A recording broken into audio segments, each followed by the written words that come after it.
സുഹൃത്തുക്കളെ, ഒന്ന് നിന്നേ, ഒരു കഥ പറയാനുണ്ട്. കഥയല്ല, ഇതൊരു ചരിത്രമാ.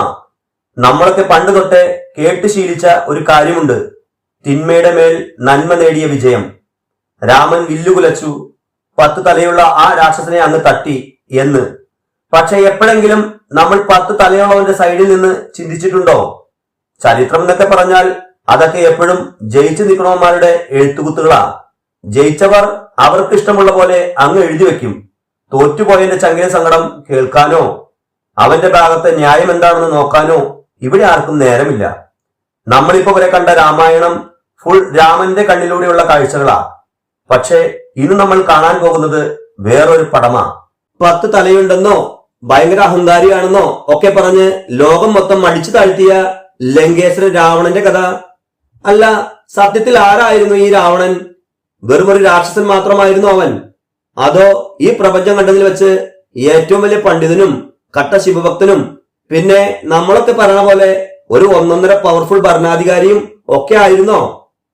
10 തലയുണ്ടെന്ന് പറഞ്ഞാൽ 10 അറിവുകൾ ഒരേ സമയം അവന്റെ തലയിൽ ഉണ്ടായിരുന്നു എന്നല്ലേ അർത്ഥം? സംഗീതമായാലും യുദ്ധമായാലും ഭരണമായാലും അവനെ വെല്ലാൻ അന്ന് വേറെ ആരും ഉണ്ടായിരുന്നില്ല. ഇന്ന് നമ്മൾ തുടങ്ങുന്നത് ആ രാവണന്റെ ജനനം മുതലുള്ള കാര്യങ്ങളാ. ലങ്കയിൽ ആ സ്വർണഗോപുരങ്ങളൊക്കെ പൊങ്ങുന്നതിന് മുന്നേ വിധി അവനെ എങ്ങനെയൊക്കെയാണ് ഒരുക്കിയെടുത്തത്.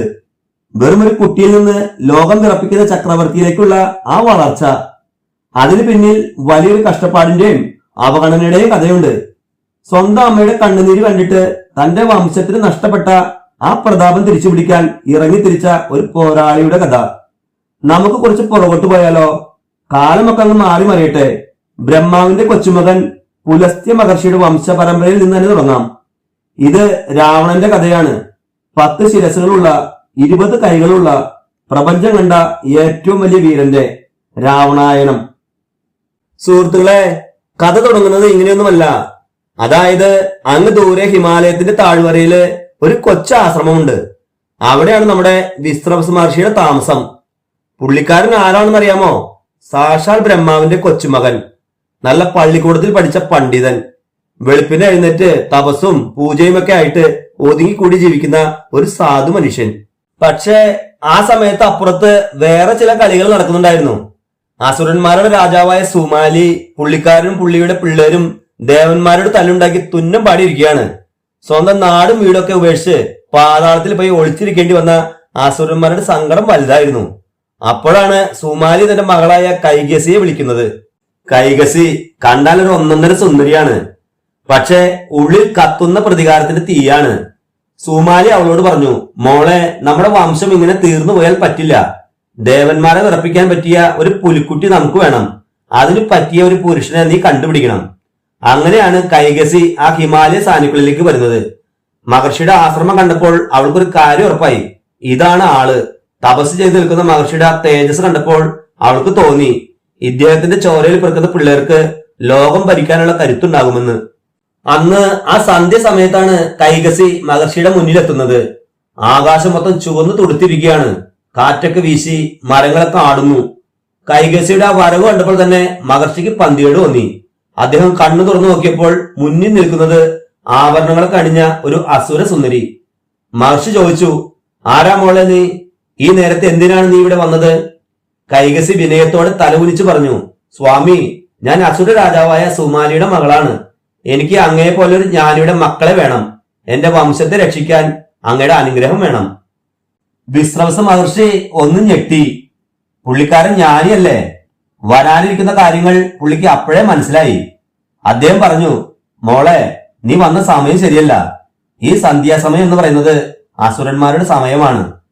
ഈ നേരത്ത് ഇങ്ങനെ ഒരു ബന്ധമുണ്ടായാൽ നിനക്ക് ജനിക്കുന്ന പിള്ളേർ ക്രൂരന്മാരായിരിക്കും.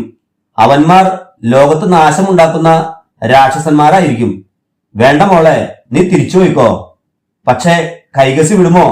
അവൾ നമ്മളൊക്കെ പറയുന്ന പോലെ ഒരു ഒന്നൊന്നര വാശിക്കാരിയായിരുന്നു. അവൾ പറഞ്ഞു, ഇല്ല സ്വാമി, എനിക്ക് അങ്ങയെ പോലെ ഒരു പണ്ഡിതന്റെ മക്കളെ കിട്ടിയേ പറ്റൂ. അവന്മാർ ക്രൂരന്മാരാണെങ്കിലും അങ്ങയുടെ ജ്ഞാനം അവർക്കുണ്ടാകണം. എന്റെ അച്ഛനും എന്റെ വംശത്തിനും നഷ്ടപ്പെട്ട അധികാരം തിരിച്ചു പിടിക്കാൻ അവന്മാർക്ക് കഴിയണം. അവളുടെ ഉറപ്പും ആവേശവും കണ്ടപ്പോൾ മഹർഷിക്ക് സമ്മതിക്കാതിരിക്കാൻ കഴിഞ്ഞില്ല. അദ്ദേഹം ഒടുവിൽ പറഞ്ഞു, ശരി മോളെ, നിന്റെ വാശി ജയിച്ചു. നിനക്ക് 3 ആൺമക്കളും ഒരു മകളും ഉണ്ടാകും. അതിൽ മൂത്തവൻ അവൻ ഈ പ്രപഞ്ചം കണ്ടതിൽ വെച്ച് ഏറ്റവും വലിയ കരുത്തനായിരിക്കും. പക്ഷെ അവന്റെ പാത രക്തം പുരണ്ടതായിരിക്കും. എന്നാൽ നിന്റെ അവസാനത്തെ മകൻ അവൻ നല്ല വഴിക്ക് പോകുന്നവനായിരിക്കും. ആ വാക്ക് കേട്ടപ്പോൾ കൈകസിയുടെ മുഖത്ത് വിരിഞ്ഞ ആ ചിരിയുണ്ടല്ലോ, അതായിരുന്നു ലങ്ക എന്ന മഹാസാമ്രാജ്യത്തിന്റെ സ്റ്റാർട്ടിംഗ് പോയിന്റ്. ലോകം നടുങ്ങാൻ പോകുന്ന ഒരു വലിയ യുദ്ധത്തിന്റെ തുടക്കം അവിടെയായിരുന്നു. കേട്ട സുഹൃത്തുക്കളെ, ആ രാത്രി ഉണ്ടല്ലോ, അത് വെറും ഒരു രാത്രിയായിരുന്നില്ല. പ്രപഞ്ചം മൊത്തം വിറച്ചു പോയ ഒരു സമയമായിരുന്നത്. വിശ്രവസ് മഹർഷി പറഞ്ഞ ആ സമയം വന്നെത്തി. കൈകസി പ്രസവിക്കാൻ പോവുകയാണ്. പക്ഷെ ആ പ്രകൃതിയുടെ ആ മാറ്റം നോക്കണേ. ആകാശം മൊത്തം അങ്ങ് കറുത്തിരുണ്ട്. നക്ഷത്രങ്ങളൊക്കെ പേടിച്ച് അങ്ങോട്ട് പോയി വിളിച്ചു. കാറ്റ് വീശുന്നത് വെറും ഒരു കാറ്റായല്ല, അലറിക്കൊണ്ടാണ് ആ കാറ്റ് വരുന്നത്. കടലിലെ തിരമാലകളൊക്കെ കരയിലേക്ക് ഇരച്ചു കയറാൻ നോക്കുന്നു. കാട്ടിലെ മൃഗങ്ങളൊക്കെ അങ്ങോട്ടും ഇങ്ങോട്ടും ഭ്രാന്ത് പിടിച്ച പോലെ ഓടുകയാണ്. എന്തോ വലിയൊരു അപകടം വരാനിരിക്കുന്നെന്ന് ആ കാടിന് മനസ്സിലായി കഴിഞ്ഞു. അങ്ങനെ ഒടുവിൽ ആ നിമിഷം വന്നെത്തി. കൈകസിയുടെ പ്രസവം നടന്നു. ആ കുട്ടി ഭൂമിയിലേക്ക് വന്നു വീണപ്പോഴുണ്ടായ ആ ഇടിമുഴക്കം, അത് കേട്ട് ഹിമാലയത്തിലെ മഞ്ഞുപർവ്വതങ്ങൾ പോലൊന്ന് വിറച്ചുപോയി. പക്ഷേ ആ കുട്ടിയെ കണ്ടവർ അന്തം വിട്ടുപോയി. ഒരു സാധാരണ കുട്ടി ജനിക്കുമ്പോൾ നമ്മൾ എന്താണ് കാണാറുള്ളത്? പക്ഷെ ഇവിടെ ജനിച്ചത് ഒരു അത്ഭുതമാണ്. 10 തലകളും 20 കൈകളുമായിട്ടാണ് ആ കുട്ടി ജനിച്ചു വീണത്. 10 തലയുണ്ടെന്ന് പറഞ്ഞാൽ 10 ദിശയിലേക്ക് നോക്കാൻ പറ്റുന്ന 10 തലകള്. 20 കൈകൾ എന്ന് പറഞ്ഞാൽ 10 പേരുടെ കരുത്തുള്ള കൈകള്. അവന്റെ കണ്ണുകൾ കത്തുന്ന തീക്കനല് പോലെ ചുവന്ന് തുടുത്തിരിക്കുകയാണ്. ജനിച്ച ഉടനെ ആ കുട്ടി ഒന്ന് കരഞ്ഞു. പക്ഷെ അതൊരു സാധാരണ കുട്ടിയുടെ കരച്ചിലല്ലായിരുന്നു. ഒരു സിംഹത്തിന്റെ ഗർജനം പോലെ, അല്ലെങ്കിൽ ആകാശം ഇടിഞ്ഞു വീഴുന്ന പോലെ ഒരു ഭയങ്കര ശബ്ദം. ആ ശബ്ദം കേട്ടപ്പോൾ കാട്ടിലെ വന്യമൃഗങ്ങൾ പോലും ഭയന്നു വിറച്ചുപോയി. വിശ്രവസ് മഹർഷി വന്ന് ആ കുട്ടിയൊന്ന് നോക്കി. അദ്ദേഹത്തിന്റെ മുഖത്ത് ഒരേ സമയം അത്ഭുതവും പേടിയും ഉണ്ടായിരുന്നു. അദ്ദേഹം ആ കുട്ടിയെ കയ്യിലെടുത്തു. 10 കഴുത്തുകൾ ഉള്ളതുകൊണ്ട് അദ്ദേഹം അവന് പേരിട്ടു ദശഗ്രീവൻ. മഹർഷി കൈകസിയോട് പറഞ്ഞു, നോക്കൂ, നിന്റെ ആഗ്രഹം പോലെ ഒരു പുത്രൻ ജനിച്ചിരിക്കുന്നു. ഇവൻ വെറും ഒരു രാക്ഷസനല്ല. ഇവന്റെ 10 തലകൾ 10 കാര്യങ്ങളെ സൂചിപ്പിക്കുന്നു. വേദങ്ങള്, ഉപനിഷത്തുകള്, ശാസ്ത്രങ്ങള്, ഇതൊക്കെ ഒരേ സമയം പഠിക്കാനുള്ള ബുദ്ധി ഇവന്റെ ഈ 10 തലയിലുണ്ട്. പക്ഷെ ഇവന്റെ കരുത്ത് ഇവനെ അഹങ്കാരിയാക്കും. ലോകം ഇവനെ ഭയപ്പെടും. കൈകസി തന്റെ മകന് മാറോടണച്ചു. അവൾക്ക് പേടിയല്ല, അഭിമാനമാണ് തോന്നിയത്. അസുര വംശത്തെ രക്ഷിക്കാൻ വന്ന തമ്പുരാനാണ് ഇവനെന്ന് അവൾക്ക് ഉറപ്പായിരുന്നു. ഒറ്റയ്ക്ക് നിന്ന് പൊരുതാൻ ചങ്കൂറ്റമുള്ള ഒരു 10 പേരുടെ കരുത്തുള്ള തന്റെ മകൻ. ദശഗ്രീവൻ വളരാൻ തുടങ്ങി. മറ്റുള്ള പിള്ളേരെ പോലെയല്ല അവൻ. ഒരേ സമയം അച്ഛന്റെ അടുത്തുനിന്ന് വേദങ്ങൾ പഠിക്കും, അമ്മയുടെ അടുത്തുനിന്ന് ആയുധം പ്രയോഗിക്കാൻ പഠിക്കും. അവന്റെ 10 തലകളും 10 അറിവുകൾ ഒരേ സമയം വലിച്ചെടുക്കും. ഒരു വശത്ത് നല്ലൊരു പണ്ഡിതൻ, മറുവശത്ത് ഒരു ഒന്നൊന്നര പോരാളി. ഇതാണ് നമ്മുടെ രാവണന്റെ സ്റ്റാർട്ടിങ്. ലോകം വിറപ്പിക്കാൻ പോകുന്ന ആ മഹാമേരുവിന്റെ ബാല്യകാലം. കേട്ടോ സുഹൃത്തുക്കളെ, ദശഗ്രീവൻ പതുക്കെ പതുക്കെ വളർന്നു വരികയാണ്. വെറുമൊരു രാക്ഷസനായിട്ടല്ല കേട്ടോ. അച്ഛന്റെ അടുത്തുനിന്ന് വേദങ്ങളൊക്കെ പഠിച്ച്, അമ്മയുടെ അടുത്തുനിന്ന് ആയുധം എടുക്കാൻ പഠിച്ച് ഒരു ഒന്നൊന്നര പണ്ഡിതനായിട്ടാണ് അവൻ നിൽക്കുന്നത്. പക്ഷെ അവന്റെ ഉള്ളിൽ എപ്പോഴും എന്തോ ഒരു കുറവുള്ള പോലെ അവന് തോന്നുമായിരുന്നു. അങ്ങനെ ഒരു ദിവസം ആകാശത്ത് പെട്ടെന്നൊരു വെളിച്ചം. വെറും ഒരു വെളിച്ചമല്ല, സൂര്യൻ താഴെ ഇറങ്ങി വന്നതാണോ എന്ന് തോന്നിപ്പോകും വിധം സ്വർണ്ണ നിറത്തിൽ തിളങ്ങുന്ന ഒരു സംഗതി. അത് മറ്റൊന്നുമല്ല, സാക്ഷാൽ പുഷ്പക വിമാനം. ആ വിമാനത്തിൽ ഇരിക്കുന്നത് ആരാണെന്നറിയാമോ? വിശ്രവസ് മഹർഷിയുടെ മറ്റൊരു മകൻ കുബേരൻ, ദേവന്മാരുടെ കാശുകാരൻ, സ്വർണത്തിന്റെ അധിപൻ. കുബേരൻ തന്റെ ഐശ്വര്യം ലോകത്തിന് മുന്നിൽ കാണിച്ചു കൊടുക്കാൻ വേണ്ടി ആകാശത്തിലൂടെ അങ്ങ് ജൈത്രയാത്ര നടത്തുകയാണ്. രത്നങ്ങളും വജ്രങ്ങളും വലിച്ച ആ വിമാനം കണ്ടാൽ കണ്ണു മഞ്ഞളിച്ചു പോകും. താഴെ നിന്ന് ദശഗ്രീവൻ ഇത് നോക്കി നിൽക്കുകയാണ്.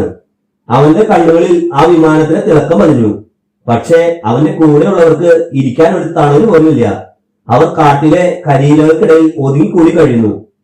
അപ്പോഴാണ് അമ്മ കൈകസി അങ്ങോട്ട് വന്നത്. അവൾ തന്റെ മകന്റെ അടുത്ത് നിന്ന് ആകാശത്തേക്ക് വിരൽ ചൂണ്ടി. അവൾ പറഞ്ഞു, നോക്കിയ മോനെ, നിന്റെ ചേട്ടനെ നോക്ക്. അവൻ ഒരേ അച്ഛന്റെ മകനാണ്. പക്ഷേ അവൻ സ്വർണത്തിൽ ആറാടുന്നു. ദേവന്മാർ അവനെ ബഹുമാനിക്കുന്നു. പുഷ്പക വിമാനത്തിൽ അവൻ ആകാശം കീഴടക്കുന്നു. അമ്മേ, സങ്കടപ്പെടണ്ട.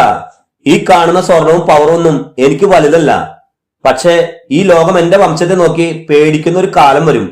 കുബേരനല്ല, ഇന്ദ്രനല്ല, ആര് വിചാരിച്ചാലും ലങ്കേശ്വരന്റെ മുന്നിൽ അവർക്ക് തല ഉനിക്കേണ്ടി വരും. എനിക്ക് വരം വേണം, പ്രപഞ്ചത്തെ വിറപ്പിക്കാനുള്ള ശക്തി വേണം. അവിടെ വെച്ചാണ് ദശഗ്രീവൻ ആ തീരുമാനം എടുക്കുന്നത്.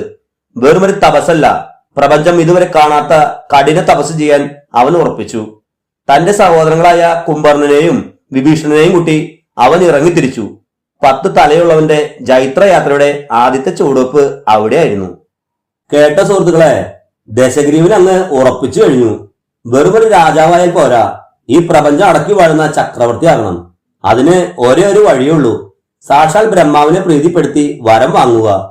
അവൻ തന്റെ അനിയന്മാരായ കുംഭർണനെയും വിഭീഷണനെയും കൂട്ടി ഗോകർണത്തിലെ കൊടുങ്കാട്ടിലേക്ക് തിരിച്ചു. അതൊരു ഒന്നൊന്നര തപസ്സായിരുന്നു കേട്ടോ. മഴയെന്നോ വെയിലെന്നോ മഞ്ഞെന്നോ ഒന്നുമില്ല. ആയിരക്കണക്കിന് വർഷങ്ങള് ആഹാരമില്ല, ഉറക്കമില്ല. കുംഭകർണനും വിഭീഷണനും അവരുടെ രീതിയിൽ തപസ് ചെയ്യുമ്പോ ദശഗ്രീവന്റെ കണ്ണെന്ന് ആകാശത്തിലായിരുന്നു. പക്ഷേ ബ്രഹ്മാവ് അങ്ങോട്ട് കനിയുന്നില്ല. ദേവന്മാരൊക്കെ പേടിച്ച് ബ്രഹ്മാവിനോട് പറയുന്നുണ്ട്, ഇവന് വരം കൊടുക്കല്ലേ, ഇവൻ ലോകം മുടിക്കുമെന്ന്. ബ്രഹ്മാവ് മൗനം പാലിച്ചപ്പോ ദശഗ്രീവന്റെ ഉള്ളിലെ ആ രാക്ഷസിവര് ഉണർന്നു. എന്റെ ഭക്തി കാണിച്ചു കൊടുത്തിട്ടും നീ വരുന്നില്ലേ? എങ്കിൽ എന്റെ ജീവൻ തന്ന് ഞാൻ നിന്നെ വരുത്തും. അവൻ തന്റെ 10 തലകളില് ഒന്നാമത്തേത് വാളുകൊണ്ട് അറുത്തു. ആ അറുത്തു മാറ്റിയ തല അവൻ ഹോമാഗ്നിയിലേക്ക് എറിഞ്ഞു. രക്തം ചീന്തിക്കൊണ്ട് ആ തല അഗ്നിയിൽ വെന്തുരുകി. പ്രപഞ്ചം മൊത്തം വിറച്ചുപോയി. 100 വർഷം കഴിഞ്ഞു, ബ്രഹ്മാവ് വന്നില്ല. അവൻ രണ്ടാമത്തെ തല അറുത്തെറിഞ്ഞു. മൂന്നാമത്തേത്, നാലാമത്തേത്, അങ്ങനെ 9 തലകളും അവൻ അഗ്നിക്ക് ദാനം ചെയ്തു. ഒടുവിൽ 10ാമത്തെ തല, അത് അവന്റെ അവസാനത്തെ ജീവനാണ്. ആ 10ാമത്തെ കഴുത്തിൽ വാള് വയ്ക്കാൻ നോക്കുമ്പോ ആകാശത്ത് നിന്ന് ഒരു വലിയ പ്രകാശം ഇറങ്ങി വന്നു. സാക്ഷാൽ ബ്രഹ്മാവ് പ്രത്യക്ഷനായി. നിർത്തു ദശഗ്രീവ, നിന്റെ ഈ കഠിനമായ ആത്മസമർപ്പണത്തിൽ ഞാൻ തോറ്റുപോയിരിക്കുന്നു. നിനക്ക് എന്ത് വരമാണ് വേണ്ടത്? ബ്രഹ്മാവിന്റെ ശബ്ദം പ്രപഞ്ചം മുഴുവൻ മുഴങ്ങി. ദശഗ്രീവൻ തന്റെ 9 തലകളും തിരിച്ചു കിട്ടിയ കരുത്തോടെ എഴുന്നേറ്റ് നിന്നു. അവൻ ചോദിച്ചു, ഭഗവാനെ, എനിക്ക് അമരത്വം വേണം. ദേവന്മാരാലോ അസുരന്മാരാലോ നാഗന്മാരാലോ ഗന്ധർവന്മാരാലോ എനിക്ക് മരണം സംഭവിക്കരുത്. ഈ പ്രപഞ്ചം മുഴുവൻ എന്റെ കാൽ കീഴിലാകണം.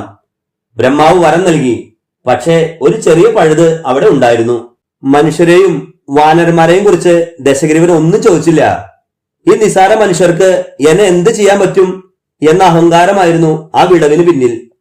വിധി അവിടെ തന്റെ ആദ്യത്തെ ചുവട് വെച്ചു. അവിടെ വെച്ച് ദശഗ്രീവൻ എന്ന പേര് മാറി. ലോകം മുഴുവൻ പേടിയോടെ വിളിക്കുന്ന ആ പേര് പറഞ്ഞു, രാവണൻ. വരങ്ങൾ നേടിയ, മരണമില്ലാത്ത, അജയനായ ലങ്കേശ്വരൻ രാവണൻ. ഇനി ലങ്കയുടെ സുവർണകാലമാണ് വരുന്നത്. കേട്ട സുഹൃത്തുക്കളെ, വരം കിട്ടിക്കഴിഞ്ഞാൽ പിന്നെ ദശഗ്രീവൻ പഴയ ദശഗ്രീവനല്ല. അവനിപ്പോൾ പ്രപഞ്ചത്തിലെ ഏറ്റവും വലിയ കരുത്തനായി മാറിക്കഴിഞ്ഞു. തന്റെ അച്ചച്ചൻ സുമാലി പറഞ്ഞ ആ ലങ്കാപുരി, അതായത് കടലിന് നടുവിൽ സ്വർണത്തിൽ തീർത്ത ആ നഗരം, അത് തിരിച്ചു പിടിക്കാനുള്ള സമയമായി എന്ന് അവൻ ഉറപ്പിച്ചു. അവൻ നേരെ ലങ്കയിലേക്ക് തിരിച്ചു. കൂടെ തന്റെ അനിയന്മാരായ കുംഭർണനും വിഭീഷണനും. ലങ്ക ഇപ്പോൾ ഭരിക്കുന്നത് അവന്റെ ചേട്ടൻ കുബേരനാണ്. കുബേരൻ തന്റെ ഐശ്വര്യം കൊണ്ട് അഹങ്കാരത്തോടെ ഇരിക്കുകയാണ്. ചേട്ടാ, ഈ ലങ്ക എന്റെ അച്ചച്ചന്റെ മണ്ണാണ്. ഇത് അസുരന്മാരുടെ മണ്ണാണ്. എനിക്കിത് തിരിച്ചു വേണം. കുബേരൻ ഞെട്ടിപ്പോയി. ദശഗ്രീവന്റെ ആ 10 തലകളും 20 കൈകളും കണ്ടപ്പോൾ തന്നെ കുബേരന് മനസ്സിലായി, ഇവൻ പഴയ ആളല്ല, ഇവൻ ഒരു മഹാശക്തിയാണ്. യുദ്ധം തുടങ്ങിയാൽ ലങ്കാപുരി മൊത്തം നശിക്കുമെന്ന് കുബേരന് തോന്നി. കുബേരൻ തന്റെ അച്ഛനായ വിശ്രമസ് മഹർഷിയുടെ ഉപദേശം നേടി. മഹർഷി പറഞ്ഞു, മകനെ, ദശഗ്രീവൻ ഇപ്പോൾ ബ്രഹ്മാവിന്റെ വരം കിട്ടിയവനാണ്. അവനോട് എതിർത്ത് നിൽക്കാൻ നിനക്ക് കഴിയില്ല. നീ ലങ്ക വിട്ടുകൊടുക്കുക. കുബേരൻ മനസ്സില്ലാ മനസ്സോടെ ആ സ്വർണ്ണനഗരി തന്റെ അനുജന് വിട്ടുകൊടുത്തു. അവൻ തന്റെ പുഷ്പക വിമാനത്തിൽ കയറി കൈലാസത്തിലേക്ക് യാത്രയായി. പക്ഷേ ദശഗ്രീവൻ അവിടെയും നിർത്തിയില്ല. അവൻ പറഞ്ഞു, ചേട്ടാ, ഈ പുഷ്പക വിമാനവും ഈ ലങ്കയുടെ ഭാഗമാണ്, അതും എനിക്ക് വേണം. അവൻ തന്റെ ബലം പ്രയോഗിച്ച് ആ പുഷ്പക വിമാനം സ്വന്തമാക്കി. ലങ്കയുടെ സിംഹാസനത്തിൽ അവൻ ഇരുന്നു. അവന്റെ 10 തലകളും 10 കിരീടങ്ങൾ ചൂടി. ലങ്കയിലെ പ്രജകൾ ജൈവികൾ മുഴക്കി, ലങ്കേശ്വരൻ നീണാൽ വാഴട്ടെ. അന്നു മുതൽ അവൻ രാവണനായി മാറി. ലോകം വിറപ്പിക്കുന്ന രാവണൻ. അവൻ ലങ്കയെ സ്വർണത്തേക്കാൾ തിളക്കമുള്ളതാക്കി മാറ്റി. തന്റെ ചതുരംഗ സേനയെ വളർത്തി. ദേവന്മാരെ പോലും ഭയപ്പെടുത്തുന്ന രീതിയിൽ അവൻ തന്റെ സാമ്രാജ്യം കെട്ടിപ്പടുത്തു. പക്ഷേ ലങ്ക പിടിച്ചതുകൊണ്ട് മാത്രം രാവണന്റെ ദാഹം തീർന്നില്ല. അവന്റെ കണ്ണിപ്പോൾ പ്രപഞ്ചത്തിലെ ഏറ്റവും വലിയ ശക്തിയിലാണ്. മഹാദേവന്റെ കൈലാസത്തിൽ. അവിടെയാണ് വിധി അവന് വേണ്ടി ഒരു പുതിയ കളി ഒരുക്കി വെച്ചിരിക്കുന്നത്. കേട്ടോ സുഹൃത്തുക്കളെ, രാവണൻ കൈലാസത്തിലേക്ക് തിരിച്ചു കഴിഞ്ഞു. മഹാദേവന്റെ മുന്നിൽ അവൻ എന്തു ചെയ്യും? പർവ്വതം അവൻ ഉയർത്തുമോ, അതോ മഹാദേവന്റെ കോപത്തിന് അവൻ ഇരയാകുമോ? കാത്തിരിക്കുക. വീഡിയോ ഇഷ്ടപ്പെട്ടെങ്കിൽ ലൈക്ക് ചെയ്യാനും സബ്സ്ക്രൈബ് ചെയ്യാനും കമന്റ് ചെയ്യാനും മറക്കണ്ട കേട്ടോ. അപ്പൊ അടുത്ത എപ്പിസോഡിൽ കാണാം. ശരി എന്നാ.